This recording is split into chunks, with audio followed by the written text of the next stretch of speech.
He's a 14-year-old kid living in a giant tree in a treehouse with his magical dog, and he might be the most genuine, good-hearted hero in all of animation. Prove me wrong down below.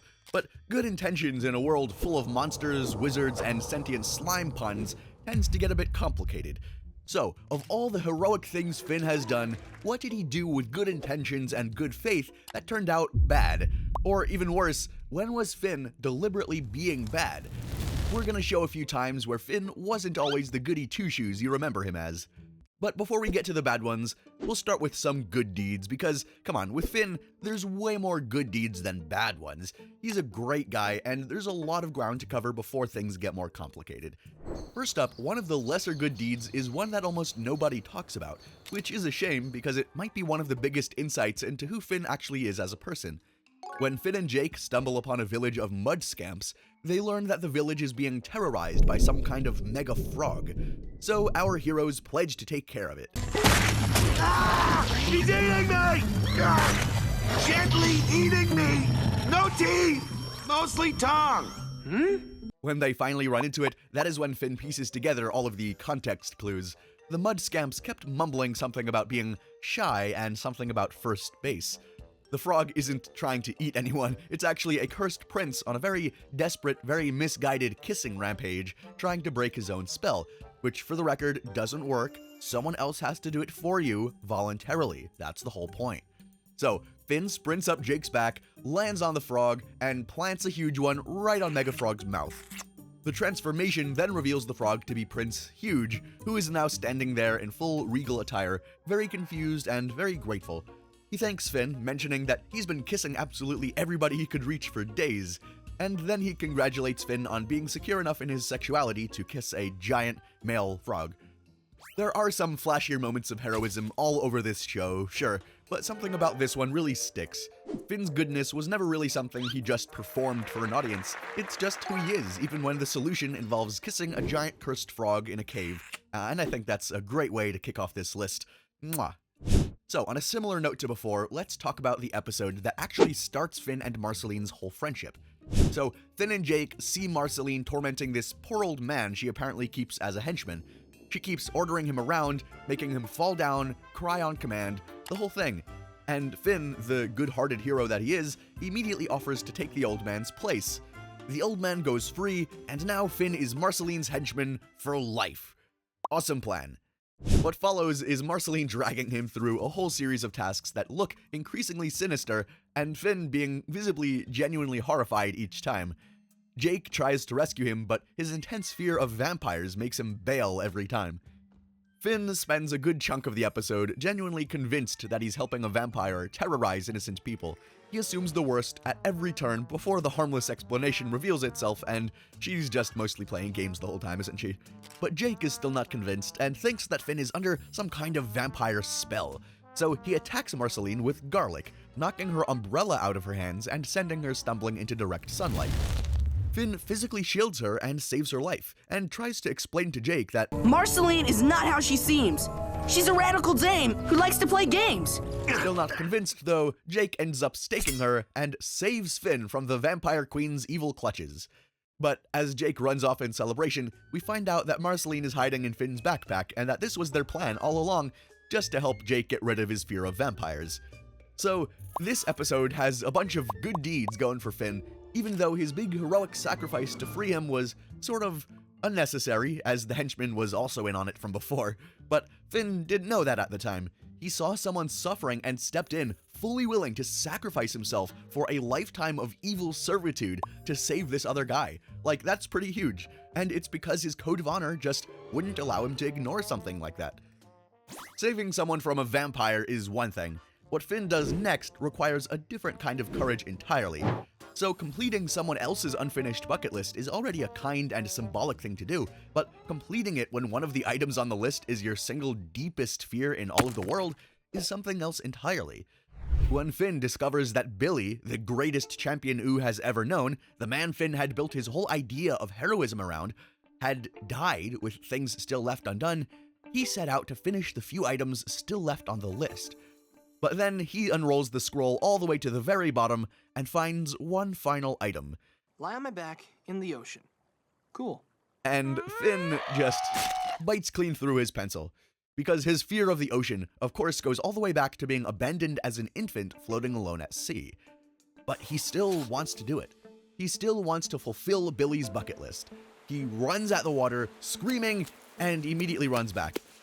That is when the Fear Feaster crawls out of his belly button and starts listing all the reasons Finn is a coward. So Finn picks up a wooden plank from the dock and just cracks himself right over the head and falls unconscious. He sinks down, has a genuinely wild hallucinatory dream sequence, and wakes up floating on the surface of the ocean. The Fear Feaster reappears immediately to keep taunting him and sucking off his fear, and then Finn's grass sword slices it clean in half on its own, which no one was expecting, least of all the Fear Feaster. I didn't know that could happen. I thought it was just part of Finn's mind. No mortal blade can harm what? Yeah, about that, buddy. Slice, slice. Billy then appears as a constellation in the sky, thanks Finn for completing the list, and then tells him his biological father is alive and in the Citadel. Anyway, we all need a friend like Finn, and this next entry proves that even more. Trying to support someone through an existential crisis is quite the undertaking already, but when Fern starts falling apart, Finn handles it with a patience and warmth that honestly took the whole show to build up to. For the quick version, Fern is essentially Finn's grass clone. Spoilers, he's a being made from Finn's grass sword combined with the sword version of Finn. Long story, but this carries a lot of complicated feelings about his own existence and his relation to the quote-unquote real Finn, and he has a crisis about it that really doesn't have an easy answer, because, well, how do you explain your own being, your own existence, your quote-unquote right to exist as an independent person when you were born from someone else at a specific moment in their time with all their memories, and now you're just a grass clone jutsu style? How do you deal with that? But Finn was always there for him. Every time we see Fern, Finn treats him like his own brother, like someone he would just treat as some other person, as long as it's not himself. He helps him like someone who is struggling and deserves to have someone in their corner, even when Fern makes it very obvious that he doesn't feel the same way with how conflicted he is about his identity. The fact that Finn could be gentle with that instead of dismissive or argumentative or prideful says a lot about where he'd gotten to by this point in the show. And speaking of character growth, let's talk about the apology that took him years to gather the courage to make. So we'll save the full story of why this apology was owed for the evil section, because, oh yeah, it is owed. Just know that for now, Finn had done something genuinely awful to Flame Princess, and she did deserve a real, serious, no excuses apology for it. Most shows would have just handed Finn the reconciliation right after the bad thing happened, and would have just made it okay and left it at that. But Adventure Time held out for years and made him actually grow over time into someone who understood what a real apology looks like before giving him that moment. When he finally runs into FP again in the episode Bun Bun, he doesn't try to explain himself or relitigate things or make her feel like forgiving him is the right outcome or like he deserves it. He just says he's sorry without asking for anything back and genuinely feeling sorry. FP accepts his apology and they end up becoming genuine friends after that. It's a really small scene in the context of that episode, but that's exactly why it works so well and why it feels so genuine. When Finn finally finds the last human settlement and meets his biological mother, Minerva, it should be the happiest moment of his life, which it kind of is at first, but by this point, Minerva is no longer biological and has uploaded her mind into a network of helper robots and turned the whole island into one enormous safety system.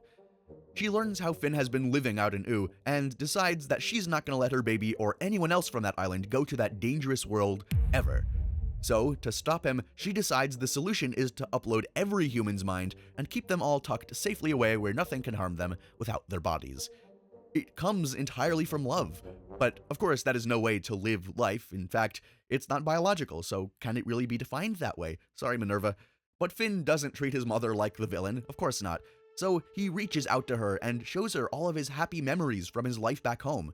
He finally makes her recognize that life outside of Founders Island isn't all that bad and not a horror and is worth living, and that he's been doing very well and it's made him who he is, and that she should just love him for who he is based on his own experiences and his respect for his own world. He'd already said no to his deadbeat father's whole burning bridges approach to life earlier in. He wanted to have a relationship with his mother where they loved each other genuinely without all this extra stuff about her wanting to helicopter over him robot style. This was just the other version of the same thing, but with her robot AI form, she was trying to wrap him in smothering love instead of completely avoiding him like his father did. Finn walked away from both methods of these parenting styles, but his mother at least learned. Goes to show that an AI can learn better than some humans. By the final season, Finn has given up his violent ways. He's changed. When PB is about to go to war with her uncle, he wants to do everything he can to prevent war from breaking out. And so, he walks into an enemy kingdom without a sword and tries to talk it out with Gumbald. It doesn't work though. Gumbald secretly splashes them with dum-dum juice during the visit. PB finds out and war happens anyway. So on paper, this accomplished nothing at all, but hey, look, the attempt is what matters here. He was gonna sacrifice himself, walking into hostile territory as a peace ambassador.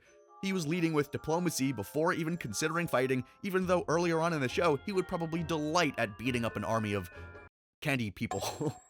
But the boy whose answer to basically every problem in the early seasons was to hit it until it stopped being a problem, chose entirely on his own to try something different first, to try to bring peace. This one needs a little bit of setup, so bear with me. When Princess Bubblegum creates a sentient heir to rule the Candy Kingdom as her replacement if things go awry, things do go awry pretty quickly because said heir, Goliad, turns out to be a powerful psychic psychopath who immediately decides that controlling people with just telepathy and telekinesis is a much more efficient way to rule. So Princess Bubblegum, not liking that very much, needs a counter urgently and rushes back to her lab to build one. But before that counter can arrive, Finn is the only thing standing between Goliad and Princess Bubblegum. The entire plan to stop Goliad revolves around Finn. Goliad can read minds, and if she pulls the plan out of Finn's head, it's over. So Finn does his best and fills his head with absolute nonsense.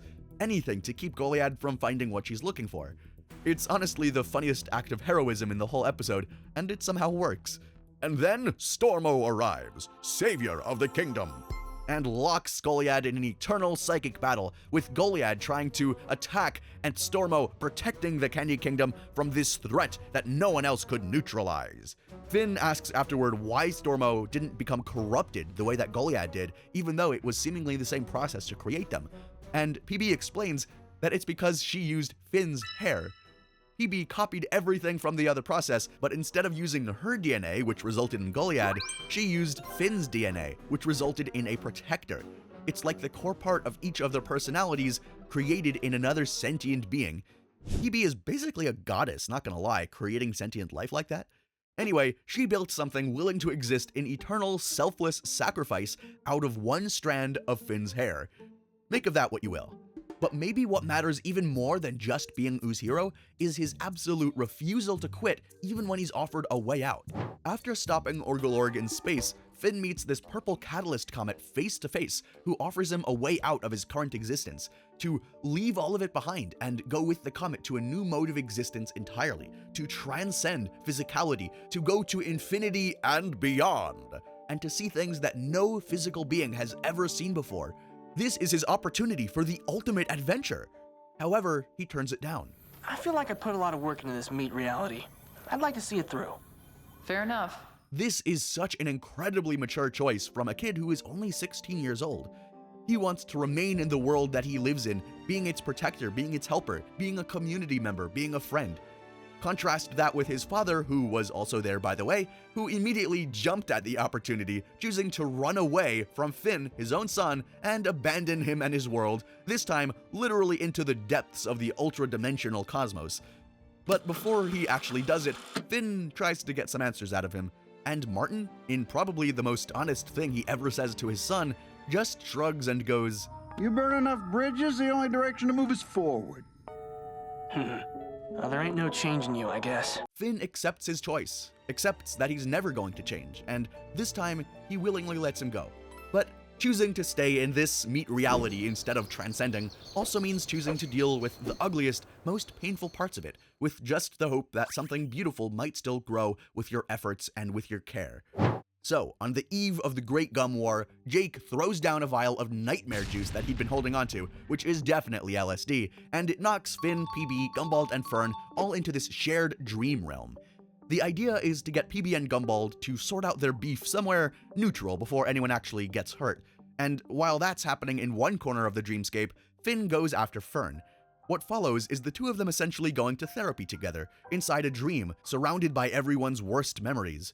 When they get to the grass demon at the center of Fern, the thing that had been corrupting his being this whole time, Finn tells him, Fern, this is why I brought us here. We can defeat him together. and they do. Fern kills the grass demon himself and becomes finally free, even though at his core, that was what was really holding him together. When they both wake up, Fern is disintegrating. He'd been held together by the grass demon the entire time, and without it, he's coming apart. This is one of the saddest endings to one of the saddest characters in the show, so they say their goodbyes properly to each other, and Finn promises that he would plant him in the remains of their tree fort, which was also destroyed. Anything to make me shed some more tears, huh, Adventure Time? 1,000 years in the future, a young adventurer named Shermie retrieves the Finn sword from an enormous tree that grew from exactly the spot that Finn planted Fern. He left something alive that kept growing long after everything else was gone and became one of the largest structures in the land, holding up the Finn sword. Such symbology, am I right? This is a somber but very powerful ending to a very long and complicated relationship between Finn and the part of himself that he never quite knew how to deal with. And in a weird way, that makes his reunion with Jake hit even harder, because here's a bonus, traversing the dead worlds to find Jake has gotta be one of the most heroic things that Finn has ever done. Finn lived a full life, a long one, full of adventures, most of which we never got to see, which is honestly a little bit bittersweet to think about, because we just want to live his life with him, you know?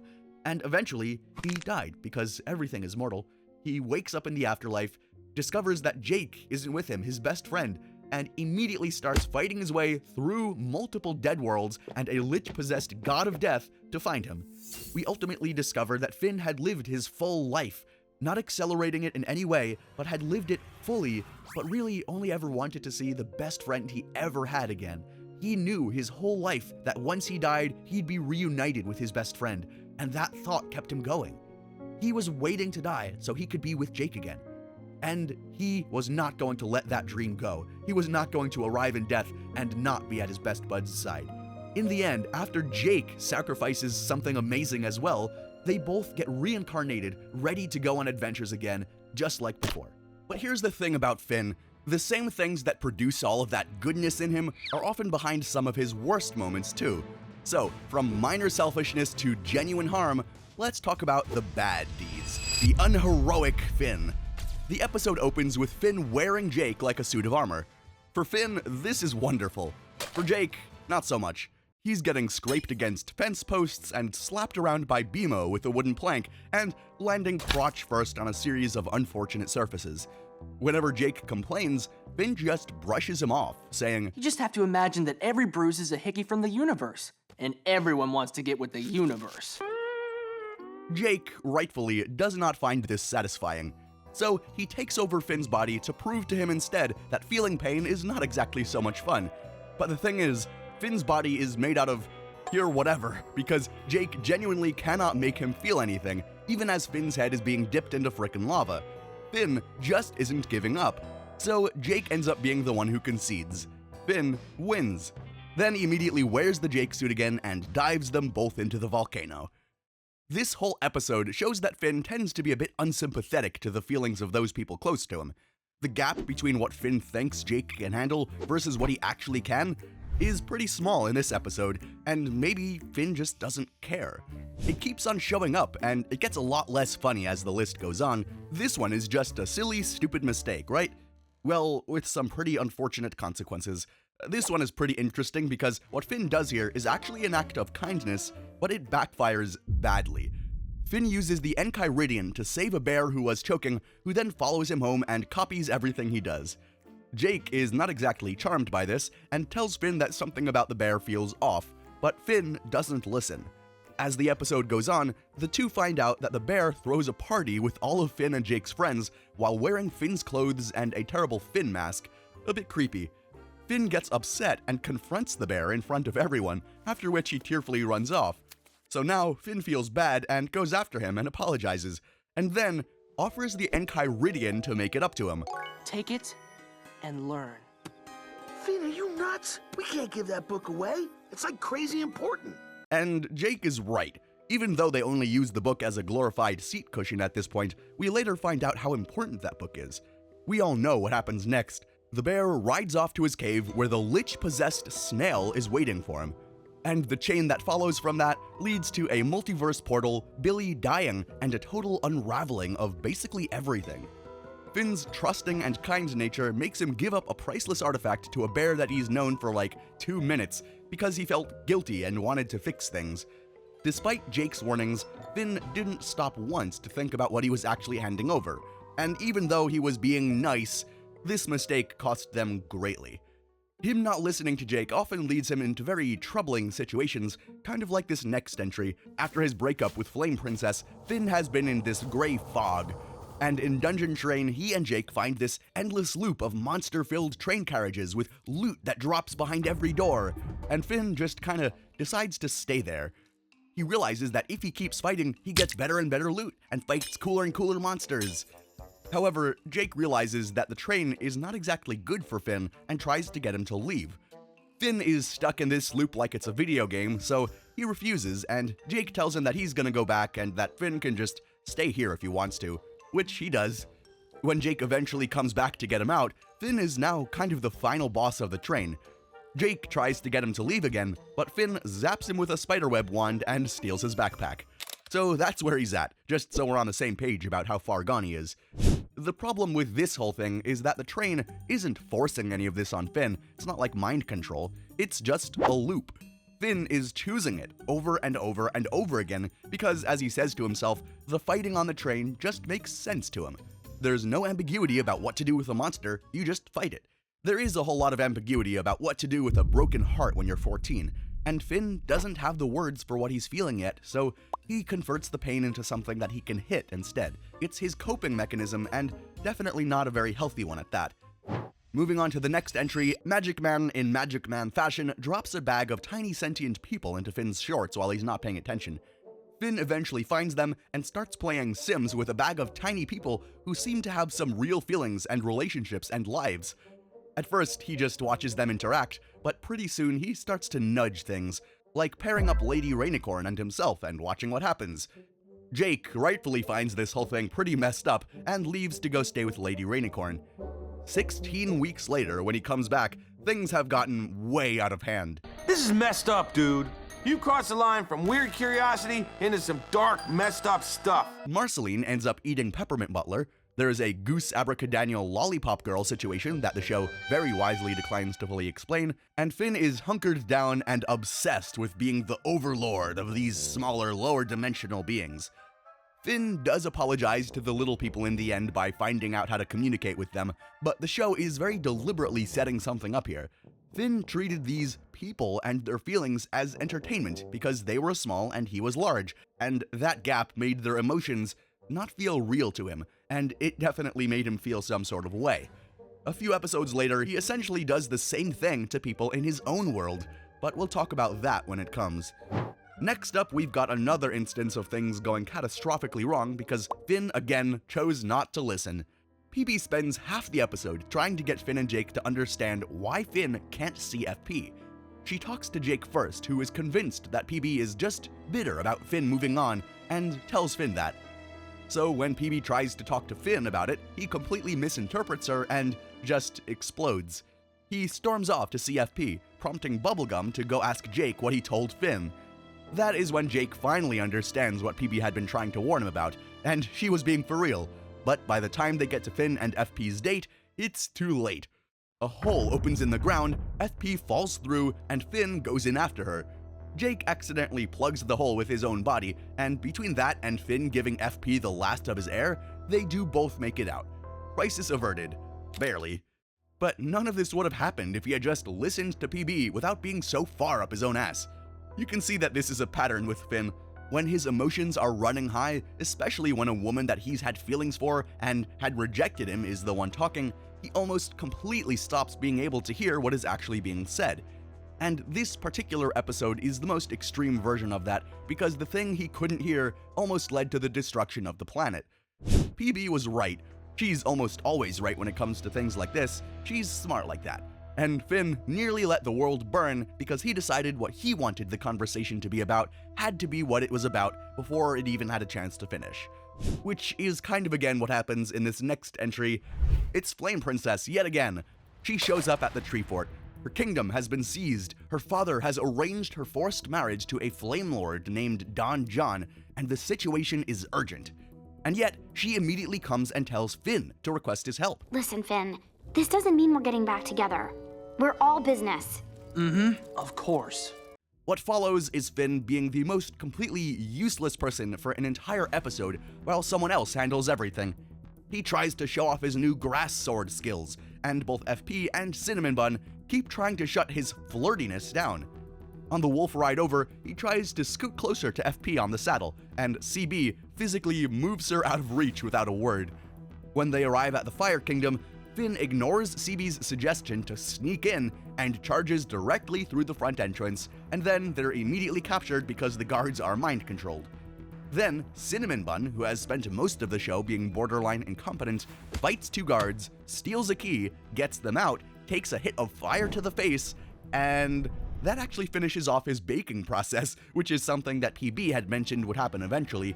And after all this, he comes out on the other side completely lucid and articulate for the first time. He gives a grand speech that breaks Don John's spell over the entire Fire Kingdom. He is the hero of this episode, and Finn just kinda stands there watching all of this in the background. Jeez, did I just get shown up by Cinnamon Bun? Yeah, he did, because Cinnamon Bun had one thing on his mind the whole time, which was FP's safety. Finn had two things on his mind, and the one that wasn't FP's safety kept running the show. He showed up wanting to be seen more helping than he actually showed up to help. After Finn loses his arm because of Martin and watches him disappear through a portal without a second thought, Finn comes home without part of his mind intact and does what we've seen him do already, which is convert his feelings into something that he can hit. And so, his grief ends up manifesting as a literal telekinetic arm made out of pure emotional rage, which he uses to build a tower into space so that he can go up there and repay his dad the favor. Now, this arm is not exactly careful about what materials to use. It strips chunks out of the Hot Dog Kingdom, the Candy Kingdom, the Ice Kingdom, and more, to the point where the whole continent starts to look like Swiss cheese. And the whole time, Finn is singing to himself, Daddy's got an arm, and baby's gonna harm his arm by turning it off his dad. It's definitely a lot. But it also kind of makes sense when you realize that Finn doesn't yet have the words for what he's feeling. He is not processing that abandonment at all. He doesn't know how to do that. So he turns it into a plan instead. A terrible, structurally poor, several kingdoms worth of collateral damage plan. He actually ends up passing out from lack of oxygen near the top, and PB, who has been trying to get him to stop this whole time, ends up tricking him into thinking that he's reached Martin by dressing up as him and staging this whole confrontation in the Candy Kingdom bunker. Finn thinks he's reached it. He thinks he's reached his dad in space, so he punches fake Martin and then starts pulling his arm, fully intending to rip it off of his body. But then he stops. This is finally where his good side shines through. He can't go through with this plan. It mirrors his own loss so closely, and he could never be that cruel to someone else, no matter what. So his mind clears, he thanks PB, goes home, and then he and Jake yank out a single plank from the lower base of the tower and bring the whole thing crashing down sideways, destroying parts of the Candy Kingdom. And the last thing we hear before the episode ends is PB screaming, Yeah! My arm! So, with some poetic justice, PB spent the whole episode looking after him, took a black eye and a punch and an arm being nearly yoinked off, and it still in the end cost her kingdom a ton of damage and her arm. Oh boy, Finn. But this isn't the only time Finn has ended up hurting someone trying to help him. Finn has at this point lost his biological father, his arm, and Flame Princess. This all compounds into a bad state of mind. Dr. Princess examines the flower that is growing from his arm stump and tells him that it's wilting. She asks how he's feeling, and he says that he doesn't feel anything. I know that feeling, bro. I know that feeling. But her advice is for him to go out and have some fun. So Finn, for some reason, takes this as a signal to go kiss as many princesses as possible until he potentially feels something. Along the way, he finds a bee named Breezy who is fascinated with the flower on his arm, and she agrees to be his wingman, literally. She figures out what each princess wants to hear and tells Finn so that he can show them the moves. Later in the episode, Jake comes home and finds Finn on the couch with frozen yogurt princess and tells him point blank that she looks like a blend of both of Finn's exes, clearly indicating that he's not over either of them and he's just trying to fill the void by indulging himself instead of processing what he's feeling. And of course, deep down, Finn knows this because despite having incredible success with his makeout escapades, he still feels absolutely nothing each time he gets with a new princess. While Finn and Breezy are hanging out together, a bunch of bees end up attacking Finn. So, sacrificing herself and her freedom, Breezy drinks their royal jelly to save him, essentially sacrificing her life's purpose to become their queen bee, to save a human boy that she'd gotten attached to instead. She tells him that she loves him. Maybe it's a bit misplaced, maybe she just loves the flower instead, but Finn says no and rejects her. Gently, sure, but she flies off crying. This whole time she'd been supporting and helping him, and for this whole time, he thought that he could just get away with giving her his flower and never asking her how she really felt. I'm lost in the darkness, Breezy. I'm putting this one above the tower, not because the action is worse or because the physical damage is any worse, but because someone else genuinely paid for it. Multiple people, even the princesses paid for it.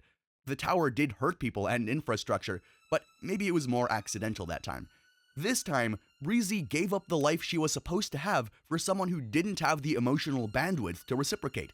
And here he was, just going around, kissing random princesses and probably hurting their feelings too. Finn isn't the villain of this episode. He's numb and depressed, and he's using connection as a painkiller for the disconnection inside his own mind that he can't name. He doesn't deserve anger here, he deserves a therapist. But Breezy and those princesses definitely deserved better either way. But next, at number 2, is where this gets harder to watch. So, we talked about how patiently Finn showed up for Fern during the good deeds section, treating him like a real person who deserved to have someone in his corner. But Finn doesn't really feel the same way about Finn. He takes advantage of Finn's trusting nature and lures him out to explore some ruins together. It's really cool that you're into this stuff, that we have so much in common. It feels almost like we're real brothers, right? Or even closer. Fern looks at him for a long moment, almost internally conflicted, and then backstabs him, locking Finn inside the main chamber and telling him that he's been Finn long enough. Someone else should get a turn now. I think I'm gonna be a really great Finn. Maybe he was intending to come back, maybe not. But eventually, Finn escapes, thanks to his new mechanical arm. And hey, what a wonder that is, right? But then he finds Finn, and good for Finn, he tries to talk him down. But it doesn't work. They end up brawling, and Finn says the word finality, which the mechanical arm interprets as fatality. The weed whacker part activates, and Fern comes apart in a cloud of grass.